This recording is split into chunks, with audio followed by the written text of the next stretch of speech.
Shalom, kita berjumpa kembali dan pada kesempatan ini saya mau sharing firman Tuhan kepada kita masih di dalam tema yang sama, yaitu tujuan Tuhan Yesus menampakkan diri kepada murid-muridnya.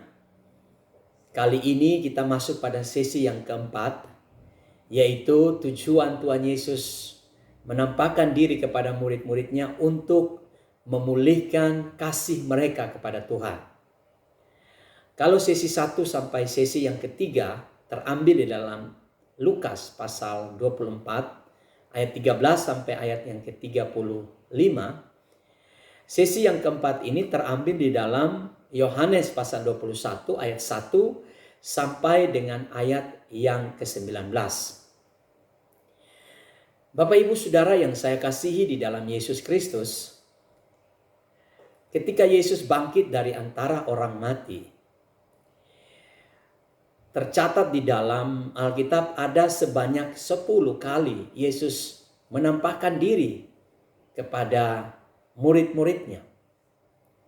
Dan salah satunya yaitu Yesus menampakkan diri kepada murid-muridnya di Danau Galilea.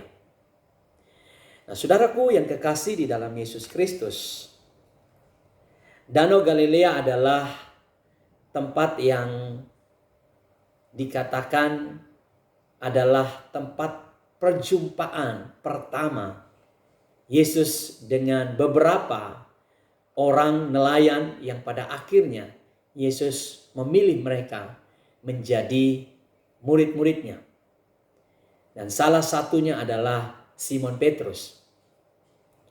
Bagi Simon Petrus, Danau Galilea adalah tempat yang bersejarah dalam kehidupannya. Mengapa saya katakan bersejarah dalam kehidupannya? Karena di danau itu adalah tempat dia menafkahi hidupnya dan keluarganya. Dia adalah seorang nelayan dan disitulah dia memperoleh penghidupannya. Dan ketika ia berjumpa dengan Yesus dan Yesus memerintahkan dia untuk bertolak lebih ke dalam menjala ikan, Simon Petrus mentaati perintah Yesus dan kemudian dia menangkap sejumlah besar ikan. Dan firman Tuhan katakan bahwa perahu mereka penuh dengan ikan. Untuk pertama kalinya Simon Petrus melihat mujizat itu, bahwa perahunya penuh dengan ikan. Dan ketika Simon Petrus melihat hal itu, dia menyadari bahwa pribadi yang tadinya memerintahkan dia untuk bertolak lebih ke dalam menangkap ikan, dan pada akhirnya dia taat dan dia melihat mujizat, adalah pribadi yang luar biasa. Dan pada waktu itu dia tersungkur di depan pribadi itu, yaitu Yesus. Dan dia menyadari dosanya. Dan saya bisa bayangkan bahwa selama ini tidak ada seorang tokoh, imam besar, ahli-ahli Taurat yang bisa menyadarkan Petrus tentang dosanya. Tetapi ketika Petrus berjumpa dengan Yesus yang penuh dengan kasih itu, penuh dengan kuasa itu, menyadarkan Petrus tentang dosanya. Dan ketika Petrus sadar dari dosanya, hal yang dilakukan oleh Petrus luar biasa. Dia mengambil komitmen untuk membuktikan pertobatannya, yaitu dengan meninggalkan perahunya, meninggalkan ikan yang banyak di dalam perahunya, meninggalkan pekerjaan yang selama ini menghidupi dia dan keluarganya untuk mengikuti Yesus menjadi penjala manusia. Saudaraku yang kekasih di dalam Yesus, ini adalah cinta mula-mula Petrus dengan Yesus. Bagaimana Petrus merelakan masa lalunya, hartanya, pekerjaannya. Dia melepaskan itu semua untuk mengasihi Yesus, mengikuti Yesus yang dia sendiri belum tahu apa yang akan terjadi pada hari esok. Cintanya kepada Yesus berkobar-kobar pada waktu itu. Dia tidak lagi memikirkan dengan logikanya, tetapi dia melihat ada sesuatu yang lain di dalam diri Yesus. Sehingga dia memutuskan untuk mengikuti Yesus. Tetapi di dalam perjalanan Simon Petrus mengikuti Yesus, ada begitu banyak hal yang Simon Petrus lakukan. Dan saya mencatat ada beberapa hal yang merupakan kelemahan dari Simon Petrus ketika dia berjalan bersama dengan Yesus. Yang pertama terdapat di dalam Matius 14 ayat 22 sampai 33. Di mana ketika Petrus menyadari bahwa Yesus yang sedang berjalan di atas air menjumpai mereka di tengah-tengah danau Galilea. Dia berkata, "Guru, jikalau engkaukah itu, suruhlah aku mendapatkan engkau." Lalu Yesus berkata, "Datanglah." Dan kemudian Simon keluar dari perahu itu dan berjalan di atas air menjumpai Yesus. Saudara, seorang manusia biasa bisa berjalan di atas air. Tetapi ketika dirasanya angin kencang, dia mulai bimbang. Fokusnya bukan kepada Yesus lagi, tetapi sudah pada angin yang kencang itu. Dan pada akhirnya dia mulai tenggelam. Dan Yesus datang mengulurkan tangan dan menolong dia. Dan Yesus kemudian berkata, "Di manakah imanmu?" Saudaraku yang kekasih di dalam Yesus Kristus. Kemudian yang kedua tercatat di dalam Markus 8 ayat 31 sampai ayat 33. Ketika Yesus memberitahukan kepada murid-muridnya bahwa anak manusia harus menderita, disalibkan dan mati. Lalu Petrus menegur Yesus dan berkata, jangan sampai hal itu terjadi kepada Yesus. Lalu Yesus dengan suara yang tegas berkata kepada Simon Petrus, "Enyahlah iblis. Engkau hanya memikirkan apa yang engkau pikirkan. Engkau tidak memikirkan apa yang Tuhan pikirkan." Artinya, dengan perkataan Simon Petrus seperti itu, Simon berusaha menghalangi misi Yesus untuk berkorban bagi manusia. Sehingga dalam hal ini Petrus ditunggangi oleh iblis, oleh setan untuk menghalangi misi Yesus. Namun Yesus tahu, sehingga Yesus berkata, "Enyahlah iblis." Kemudian yang ketiga, di dalam Yohanes 18 ayat 10 sampai ayat 11. Ketika Yesus ditangkap di Taman Getsemani, Petrus menghunus pedang lalu memutuskan telinga dari imam besar Malkus. Dan Yesus berkata, "Sarungkan pedangmu." Dan kemudian Yesus menyembuhkan imam besar Malkus ini dengan mengembalikan telinganya kembali pada posisinya. Kemudian yang keempat, kita dapat lihat di dalam Markus pasal 14 ayat 66 sampai 72. Ketika Yesus dibawa ke rumah imam besar setelah dia ditangkap di Taman Getsemani. Dan Petrus mengikuti dari belakang, kemudian duduk di antara orang-orang yang ada di situ. Lalu pelayan imam besar itu datang dan berkata bahwa engkau salah satu dari Yesus, engkau pengikut Yesus. Kemudian Simon Petrus berkata, "Aku tidak mengenal dia." Dan itu diulang sebanyak 3 kali. Petrus menyangkal Yesus. Dan ketika pada kali yang ketiga, ayam jantan berkokok dan Petrus teringat bahwa sebelum ayam jantan berkokok, Petrus sudah menyangkal Yesus 3 kali. Itu yang Yesus katakan kepada Petrus. Dan kemudian Petrus keluar dan dia menangis dengan begitu bersedih. Kemudian yang kelima, itu terdapat di dalam Yohanes 21 ayat 1 sampai ayat 14. Seperti teks kita yang kita baca, yang kita renungkan hari ini.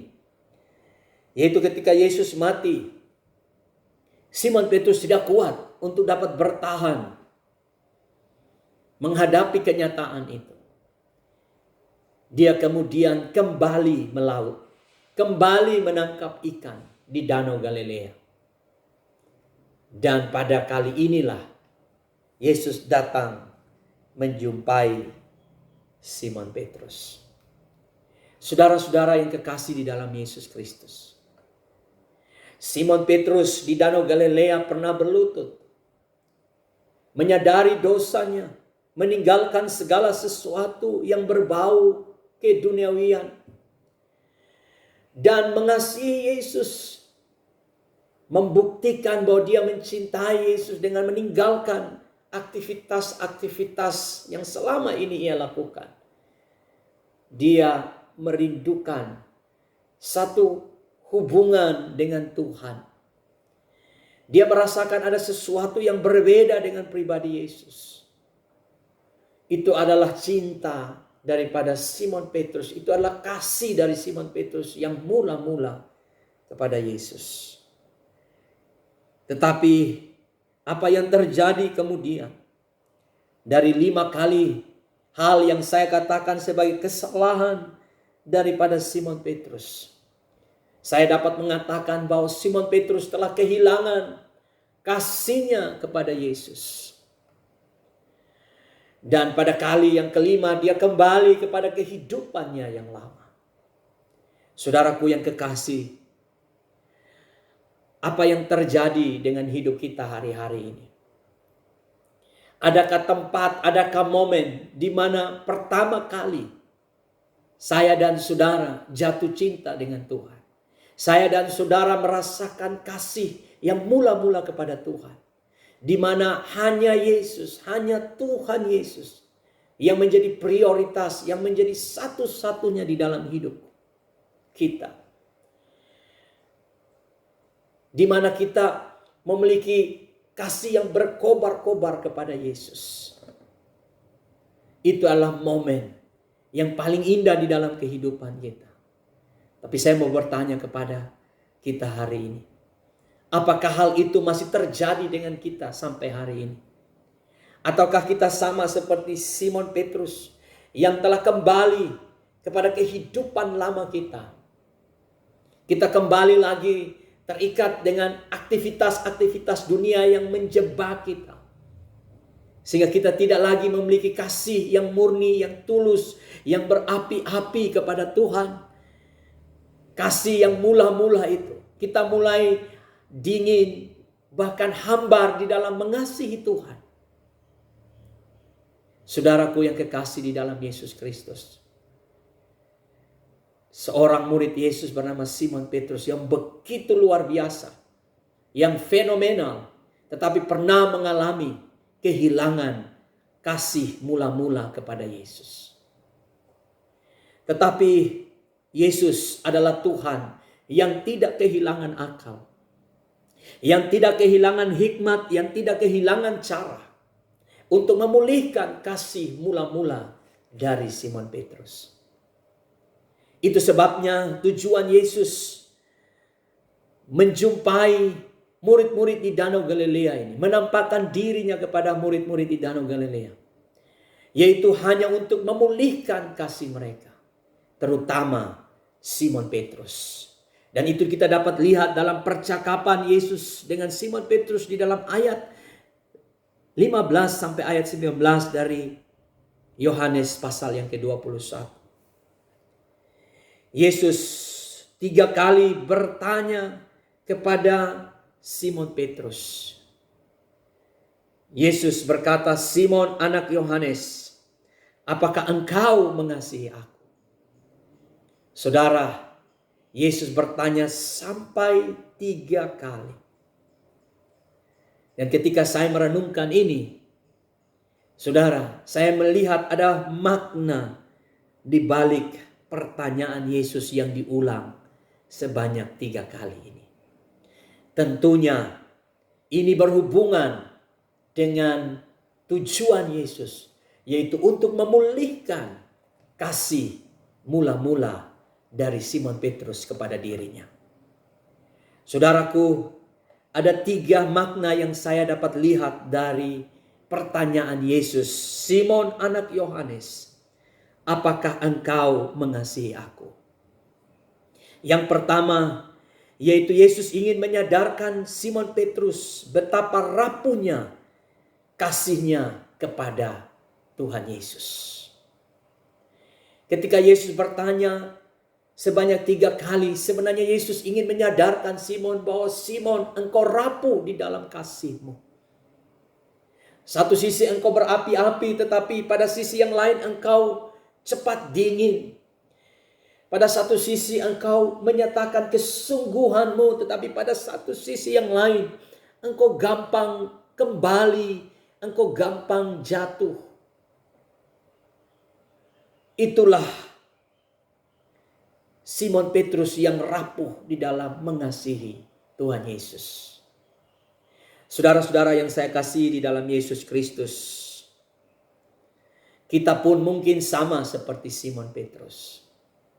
Pada satu sisi kita datang pada Tuhan, kita menangis, kita menyatakan bahwa Tuhan, hanya Engkau yang aku cintai, hanya Engkau yang aku kasih. Tetapi menjelang waktu berganti, pada momen-momen tertentu kita melupakan akan kasih kita kepada Tuhan. Kita mulai dingin, kita mulai hambar di dalam mengasihi Tuhan. Kita mengasihi Tuhan kalau kita mendapati hidup kita dalam keadaan yang baik.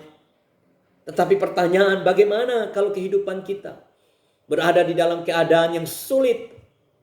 Apakah kita masih memiliki kasih yang seperti kasih mula-mula itu? Saudara-saudara yang saya kasihi di dalam Yesus Kristus, mari kita sadar hari ini. Tuhan ingin menyadarkan Simon Petrus. Tuhan juga ingin menyadarkan kita bahwa kita manusia biasa yang rapuh di dalam mengasihi Tuhan. Saudara-saudara yang saya kasihi di dalam Yesus Kristus. Kemudian makna yang kedua dari pertanyaan Yesus. Simon anak Yohanes, apakah engkau mengasihi aku? Yesus ingin memastikan bahwa Petrus mengasihi Yesus dengan sungguh-sungguh. Ketika Yesus mengulang sebanyak 3 kali ini, dan Yesus mendapatkan jawaban dari Simon Petrus. Simon berkata, benar Tuhan, engkau tahu bahwa aku mengasihi engkau.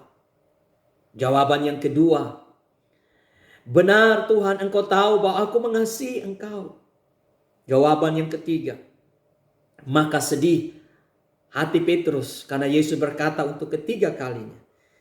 Dan dia menjawab, Tuhan, engkau tahu segala sesuatu.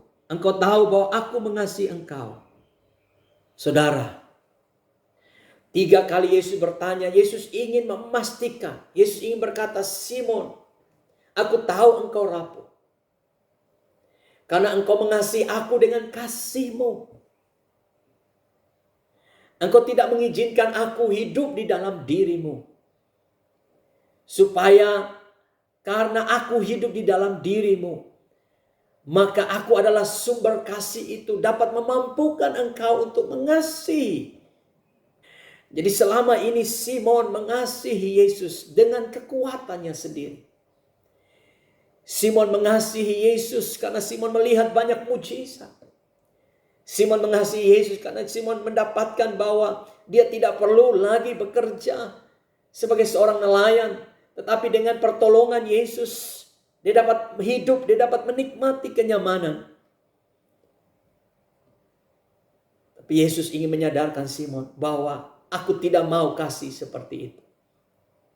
Aku ingin memastikan bahwa engkau mengasihi aku apa adanya. Aku mau memastikan bahwa engkau mengasihi aku dengan sungguh-sungguh. Tanpa ada embel-embel apapun. Tanpa ada motivasi apapun. Saudara-saudara yang saya kasihi di dalam Yesus Kristus. Dan pada kali yang ketiga, Simon Petrus sadar bahwa dia selama ini mengasihi Yesus hanya sebatas apa yang dia pikirkan tentang kasih. Tetapi yang Yesus maksudkan adalah kasih agape, yaitu kasih daripada Tuhan sendiri. Kasih yang berkorban, kasih yang walaupun, kasih yang bagaimanapun, kasih yang apapun. Itu yang Yesus telah buktikan buat Simon Petrus ketika Yesus tergantung di kayu salib. Dan Yesus berkata, "Ya Bapa, ampunilah mereka. Oleh karena mereka tidak tahu apa yang mereka perbuat." Yesus menyerahkan dirinya, dipakukan, disalibkan, dikorbankan, menggantikan Simon Petrus dan kita semua. Itulah kasih agape. Itu yang Tuhan mau Petrus miliki kepada dirinya. Saudara-saudara yang saya kasihi. Dan pada akhirnya Petrus berkata, "Tuhan, aku agape kepadamu. Aku mengasihi engkau seperti kasih-Mu kepadaku. Selama ini aku mengasihi engkau seperti aku mengasihi keluargaku. Aku mengasihi engkau seperti kasih yang aku tahu." Dan itu tidak cukup. Itu yang membuat aku seringkali jatuh dan jatuh. Tapi hari ini engkau menyadarkan aku bahwa aku harus mengasihi dengan kasih yang berkorban. Merelakan hidupku, masa depanku, dan semua harapan-harapanku. Hanya untuk supaya tujuanmu, keinginanmu, harapan-harapanmu Yesus hidup. Dan itulah yang aku lakukan dalam hidupku. Saudara, inilah yang Petrus katakan. Yesus, aku agape kepadamu. Saudara-saudara yang saya kasihi di dalam Yesus. Inilah yang Yesus inginkan dari hidup kita. Bukan kasih yang setengah-setengah. Bukan kasih yang hanya kita tahu sebagai bentuk kasih antara manusia dengan manusia. Tetapi kasih yang dimaksud adalah kasih daripada Tuhan kepada manusia. Yang sudah terbukti melalui pengorbanan Yesus. Yaitu kasih di mana kita mengorbankan hidup kita.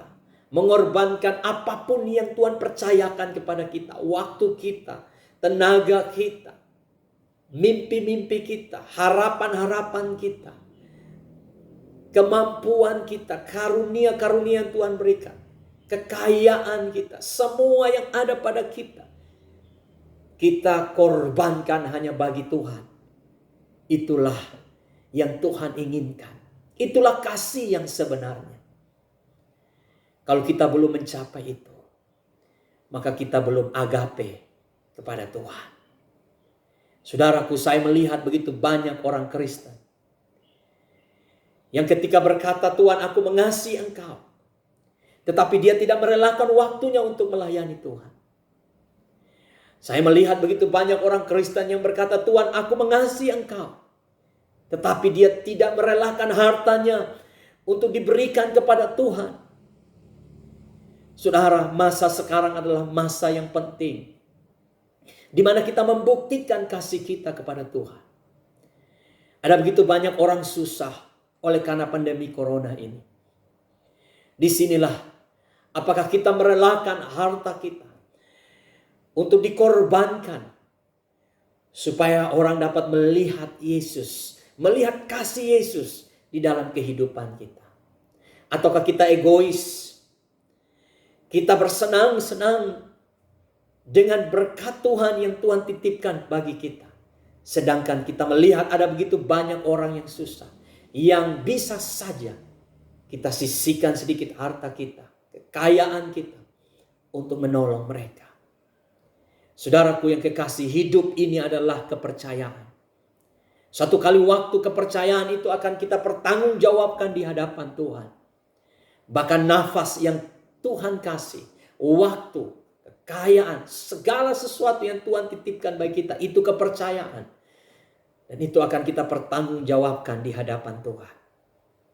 Oleh sebab itu saudaraku yang kekasih, Tuhan bertanya kepada kita, apakah engkau agape kepada aku? Jawab itu di dalam hidup saudara hari ini. Dan saudaraku, yang terakhir, makna pertanyaan Yesus kepada Simon, yaitu Yesus menginginkan ada komitmen dari kasih Petrus kepada dirinya. Saudara, ketika Yesus bertanya kepada Simon Petrus, dan kemudian Simon Petrus menjawab itu, lalu Yesus berkata, gembalakanlah domba-dombaku. Saudara, domba-domba yang dimaksud ini adalah murid-murid yang lain, orang-orang percaya yang akan percaya kepada Yesus, orang-orang yang akan mengikuti Yesus. Petrus diminta menjadi pemimpin untuk menggembalakan murid-murid yang lain, menggembalakan jiwa-jiwa yang lain. Ini adalah tugas yang diminta oleh Yesus, bahwa ke depan ada begitu banyak hal yang harus Petrus kerjakan di dalam kerajaan Tuhan, di mana Petrus harus menjadi gembala buat orang-orang percaya yang lain. Ini tugas, ini permintaan dari Yesus. Dan Yesus membutuhkan komitmen. Ketika Petrus berkata, aku mengasihi engkau, maka kasih itu harus diikuti dengan komitmen. Di mana kita mau menjadi utusan Tuhan. Kita mau agar melakukan apa yang Tuhan mau dalam hidup kita. Saudara, kasih itu harus disertai dengan komitmen. Apa komitmen saudara hari ini? Kalau saudara mengatakan bahwa saudara mengasihi Yesus, apa komitmen saudara? Saudaraku yang kekasih, sederhana. Mari ambil komitmen. Kalau Tuhan panggil saudara dengan talenta yang saudara miliki, dengan kepercayaan yang saudara miliki, lakukan yang terbaik buat Tuhan. Buat yang terbaik buat Tuhan. Maka itu adalah bukti dari kasih saudara kepada Tuhan. Dan saudaraku yang kekasih, ketika Yesus naik ke surga, Roh Kudus dicurahkan. Petrus dipenuhi oleh Roh Kudus dan Petrus berkhotbah. 3.000 jiwa percaya. Disitulah Petrus membuktikan diri. Dia ingin dipenuhi oleh Roh Kudus, mengasihi Yesus dengan sungguh-sungguh, dan melayani domba-domba yang dipercayakan kepadanya. Dan karena kasih Simon kepada Yesus, Simon pada akhirnya martir. Dia menjadi salah satu murid Yesus, mengalami penganiayaan. Dan pada akhir hidupnya dia disalib secara terbalik. Dia merelakan hidupnya buat Tuhan. Saudara-saudara yang kekasih di dalam Yesus Kristus, tujuan Yesus menampakkan diri kepada murid-muridnya, khusus kepada Simon Petrus dan beberapa murid di Danau Galilea, yaitu untuk memulihkan kasih mereka kepada dirinya. Saudara, kasih itu begitu penting. Sebab Tuhan itu adalah kasih. Ketika saudara menyadari saudara tidak mengasihi Yesus hari-hari ini, saudara rapuh, saudara gagal di dalam kasih, saudara tinggal buka hati, saudara izinkan Yesus masuk dalam hati saudara. Dan biarlah Yesus yang adalah sumber kasih itu akan memampukan saudara mengasihi Dia dengan sungguh-sungguh. Dan kalau saudara mengasihi Tuhan dengan kasih-Nya, maka saudara akan melakukan apa yang Dia juga lakukan. Saudara akan melakukan apapun yang Yesus lakukan. Yesus mengorbankan dirinya. Saudara pun akan mengorbankan apapun yang Yesus minta dari hidupmu. Saya berdoa ketika saudara mendengarkan sharing firman Tuhan ini. Saudara yang mulai suam-suam di dalam kasih. Saudara yang mulai hambar, saudara mulai jatuh. Saudara mau terikat dengan dunia ini. Dan kasih saudara mulai memudar kepada Tuhan. Mari hari ini saudara kobarkan kembali, saudara bangkit, saudara datang kepada Yesus. Mungkin Yesus sudah datang kepada saudara, mengetuk pintu hati saudara. Mari saudara buka hati saudara. Dan berkata, Tuhan, aku butuh pemulihan-Mu. Aku butuh kasih-Mu. Segarkan aku Tuhan dengan cinta-Mu, dengan kasih-Mu. Aku mau memiliki kasih itu dan mengasihi Engkau seperti Engkau mengasihiku. Dan saya percaya ketika saudara berdoa seperti itu, Tuhan akan datang dan melakukan apapun yang engkau minta. Saudara-saudara yang saya kasihi dalam Yesus Kristus, saya percaya dari sesi 1 sampai sesi 4 ini sudah memberkati kehidupan saudara.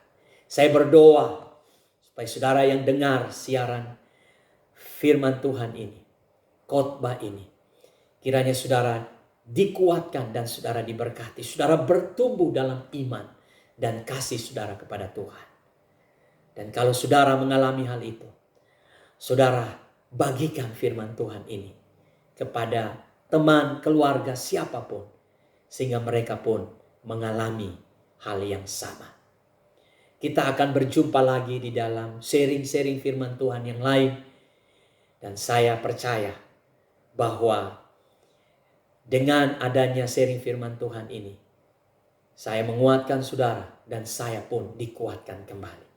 Kiranya Tuhan memberkati kita. Shalom.